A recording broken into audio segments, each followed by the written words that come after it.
Quand on restaure la nature, c'est finalement les conditions d'habitabilité de la planète que l'on est en train de restaurer. On le sait maintenant, il y a de nombreuses études qui le disent, et notamment une étude de la Banque centrale européenne nous indique que plus de 70% des activités économiques en Europe dépendent directement ou indirectement de la préservation de la nature.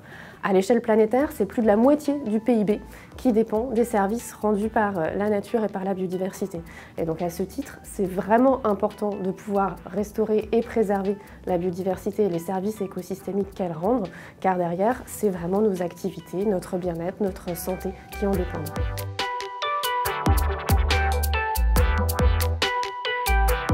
Alors, au-delà de les valoriser, ces initiatives publiques et privées, il faut les encourager, il faut les accélérer, il faut évidemment les soutenir parce qu'il y a un enjeu de pouvoir poursuivre les efforts. On n'en est pas du tout au bout de ce dont on a besoin pour restaurer la nature.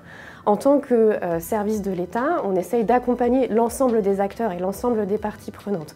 Et on a dernièrement publié des textes qui encadrent la mise en place des sites naturels de compensation, de restauration et de renaturation qui vont permettre à des acteurs privés, à des acteurs tiers de restaurer la nature, puis de valoriser cette restauration auprès de collectivités locales qui veulent accroître la résilience de leur territoire, auprès d'entreprises qui veulent compenser leurs impacts de manière obligatoire ou en dehors du cadre obligatoire, ou auprès d'acteurs et de filières qui souhaitent sécuriser leur chaîne d'approvisionnement parce qu'ils dépendent de services écologiques en bon état. Et on peut par exemple penser au secteur du textile ou au secteur de l'agroalimentaire. Avec ce nouvel outil, c'est un nouvel outil pour accompagner la mobilisation de l'ensemble des acteurs, que ce soit les collectivités ou les entreprises, pour restaurer les écosystèmes et les services qu'ils rendent.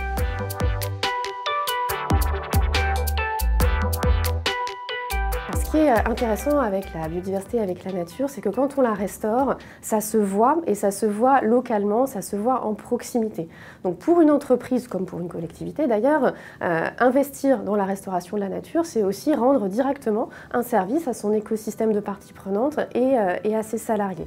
L'État souhaite évidemment soutenir l'engagement des entreprises qui s'engagent et a lancé un certain nombre d'initiatives à ce sujet.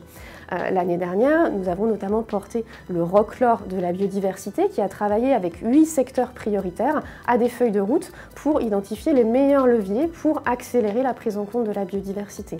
Suite à ces travaux, de nouveaux secteurs vont être mobilisés et je pense notamment par exemple au secteur du tourisme dont on sait qu'il dépend directement de beaux paysages, de beaux écosystèmes en bon état, mais qu'il a aussi également un impact. Et donc on va travailler et accompagner ces filières avec nos collègues du ministère de l'économie, bien entendu, et aussi avec l'Office français de la biodiversité, qui est l'établissement public dédié, pour trouver quels sont les leviers pour engager les acteurs de ces filières.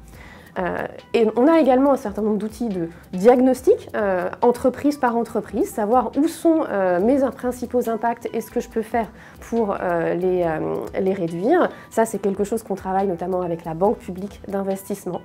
Et enfin, je souhaitais également souligner et vous parler du programme Entreprises engagées pour la nature, porté par l'Office français de la biodiversité, qui est là pour accompagner les entreprises dans l'élaboration d'un plan de transition qui leur permettra de mieux prendre en compte ces enjeux-là.